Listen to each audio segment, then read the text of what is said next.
ভালো থেকো সব সময়। হ্যাঁ, তুমিও ভালো থেকো। বিয়ে কবে করবে? জানি না আদৌ কপালে বিয়ে শাদী আছে কিনা। তোমার বউকে বলে দিও আমি যেই হাত ধরেছি ওই হাত যেন না ধরে। তোমার জামাইকেও বলে দিও আমি যে গালে কিস করছি ওই গালে যেন আর কিস না করে। আমরা যে জায়গায় দুজন মিলে ঘুরছি তুমি তোমার বউকে নিয়ে ভুলেও সেই জায়গায় আর যাবা না। বউয়ের মন রাখতে মাঝে মাঝে যেতেও হতে পারে। তুই নেই মাত্র কইলে তুই আর বিয়ে করবি না। এটা তো তোমার কথায় কথায় বললাম। তোর স্বভাব আমি ভালো করে জানি। আমি তো তোর কথা উনানে লেগে কইতেছিলাম। ছেড়েই তো চলে যাচ্ছ, তাহলে আবার এইগুলো কেন বলতেছো? ঠিকই তো বলছো, আমি কেন এগুলো বলতেছি এখন? আমাকে ছেড়ে খুব ভালো থাকবে তাই না?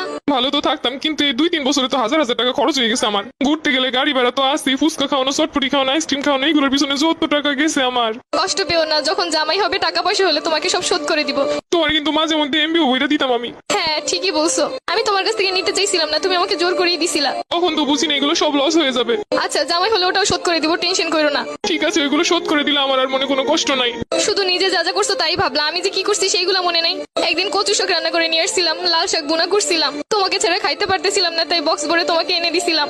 আচ্ছা, আমার যখন বউ হবে আমিও তোমাকে লাল শাক আর কচু শাকের তরকারি রান্না করে বাটি ভরে দিয়ে আসবো। চেয়েছিলে এই শীতে রাজহাঁস রান্না করে খাওয়াতে আমাকে। ইচ্ছে তো ছিল কত কিছুই, কিন্তু হলো কই? সবই তো ঠিক ছিল, শুধুমাত্র একটা স্বপ্ন দেখে এভাবে চলে গেলে। আর আমার এই শীতে রাজহাঁস খাওয়া হলো না। শুধু কি স্বপ্নই? তুমি যে একটা মেয়ের দিকে তাকাইছিলে 2 মিনিটের জন্য, সম্পর্কে শুরুতেই বলছিলাম কোনো মেয়ের দিকে ভুলেও তাকাবা না। তুমি শুধু তাকানোটাই দেখলে, কিসের জন্য তাকাইছি সেটা তো একবারও জানতে চাইলে না। ওই মেয়েটার অন্য গাড়িতে পেঁচে যাচ্ছিল, আমি মেয়েটাকে বাঁচানোর জন্য ওকে ইশারা করে বুঝাচ্ছিলাম। আমি বেঁচে থাকতে অন্য কেউ মরে যাচ্ছে বলে তোমার এত কষ্ট হচ্ছিল? আমি তো বলেছি আমার ভুল হয়েছে।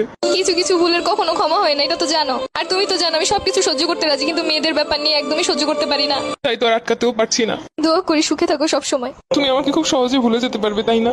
ঘৃণা মানুষকে সবকিছু করতে শিখায়। ভাবতেছি এতদিন যার সামনে তোমাকে বউ বলে পরিচয় দিচ্ছি, পরবর্তীতে কি হবে? তাদেরকে বলবে আমি মরে গেছি। জীবন তো কারোর জন্য থেমে থাকে না। আচ্ছা, কিছু মনে না করলে একটা কথা বলি। আমি যা আবেগের বসে তোমার একটা পায়েল কিনে দিছিলাম, ওই পায়েলটা কি ফেরত দেওয়া যাবে?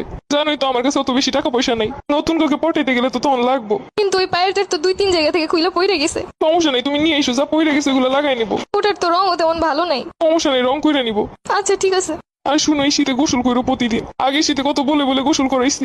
তোমার আর আমাকে নিয়ে এখন চিন্তা না করলেও চলবে। তোমার আর আমার পথ এখন আলাদা। তারপরও মনে তো কোথাও একটা রয়ে গেছো। এত সহজে তো চাইলেই ভুলতে পারবো না। কিছু না মনে করলে আমি একটা কথা বলি। তোমারে তো আমি একটা গড়ি গিফট করছিলাম, ওই গড়িটা কি ফেরত দেওয়া যাবো? ওই গড়িটা তো পানি ঢুকে নষ্ট হয়ে গেছে। সমস্যা নেই, নষ্ট হইলেও চলবো। পুরোনো জিনিস বিক্রি হয়ে যে গ্রুপগুলোতে ওইগুলোই সেল করে দিব। একটা ড্রেস পছন্দ হয়েছে, ভাবছিলাম তোমারে বলবো, সেটা তো আর হলো না। ওই গড়িটা বিক্রি করেই কিনবো। লাস্ট ওই একটাই স্মৃতি ছিল আমার কাছে, ওটাও নিয়ে যাবে। আমি নিজেই নেই, আমার স্মৃতি দিয়ে আর কি করবে? চল।